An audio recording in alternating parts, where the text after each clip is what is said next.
Sup, it's a True Floater, and I'm doing a lightning review on SH Figuarts Romance Dawn Luffy. Let's get straight into the review. First thing first, let's get a good look at the sculpt. If you guys aren't familiar with it, this is not the first time this majority of the sculpt has been used.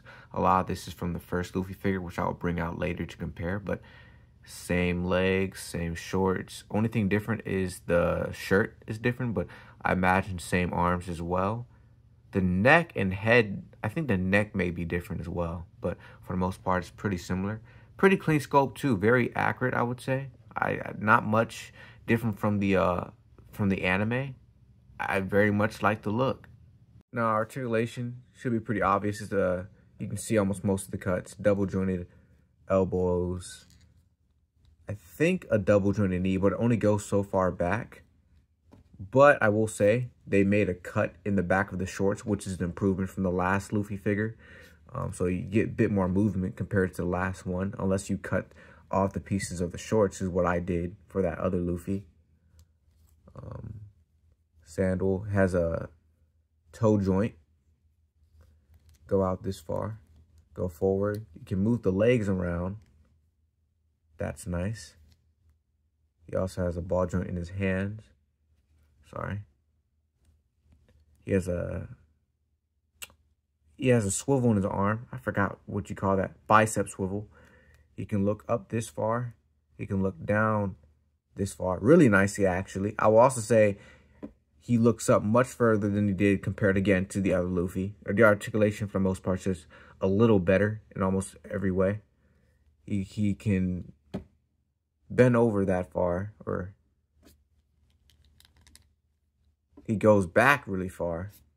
Articulation is pretty solid for the most part.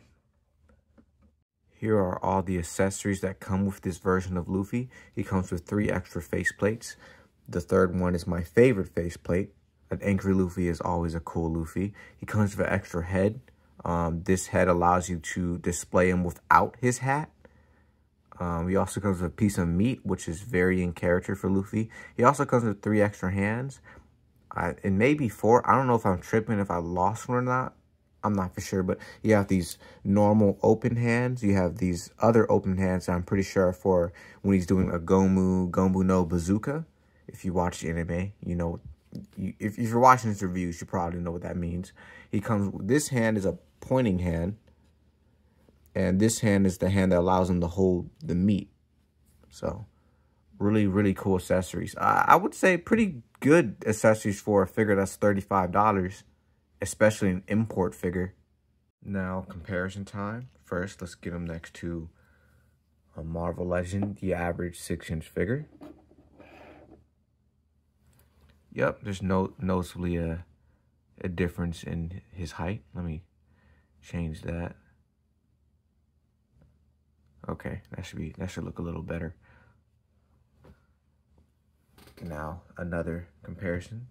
That was Superior Spider-Man, by the way, if you didn't recognize that figure. The first Luffy that came out.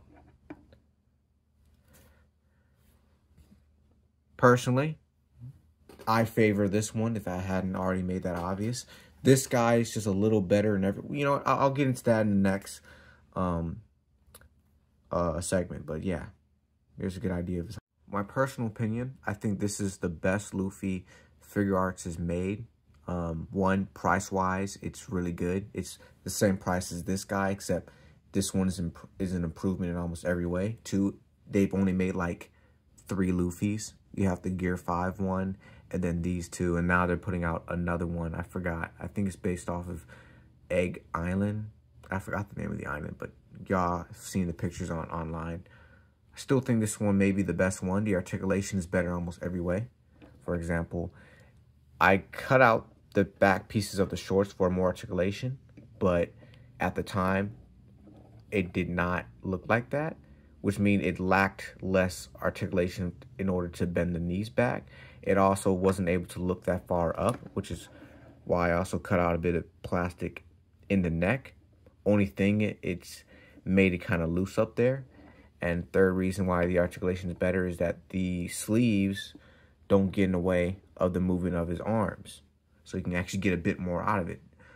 A lot, like 3 decent changes they've made that's made this figure a bit better, in my opinion. And it still costs the same. So, yeah, better Luffy right there.